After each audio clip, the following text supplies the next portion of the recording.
Victory Through Sacrifice, Trinidad's War Memorial.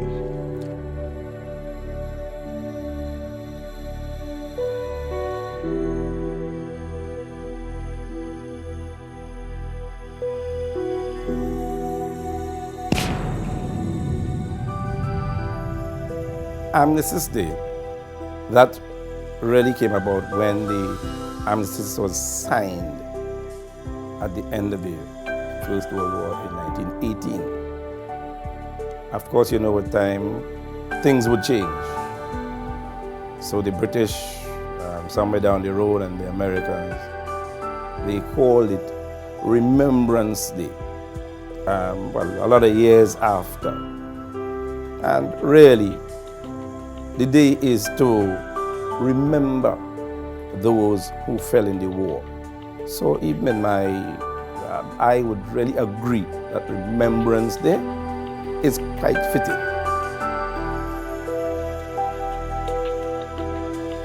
This date was chosen to recognize the date hostilities ended in 1918, since it occurred on the 11th hour of the 11th day of the 11th month, as the armistice, which was signed between Germany and the Entente powers, took effect.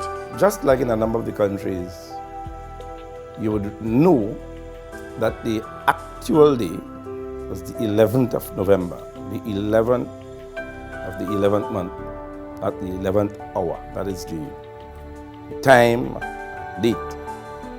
But we celebrate it on the Sunday closest to the 11th. And for many years, well, the tradition, remember, a lot of our folks here served in the war. So quite fitting, we hold on to the tradition, as we call it. Of life after death. Well, the poppy, as the history goes, in Flanders Field, now the battle zone, after the war was ended,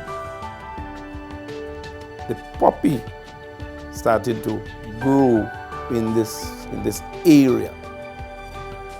So the significance, and we realized that, strange enough, it was not a yellow flower or any other color, and it was the battlefield. So there must have been, or there seems to be, some real significance that we can safely say that represents the blood of our forefathers or foreparents, because let us understand that men and women didn't fight the war. The women played a significant role, and as they continue to. So the poppy, that is the, if you want to call it, that emblem that we use as that significant thing on the Remembrance Day.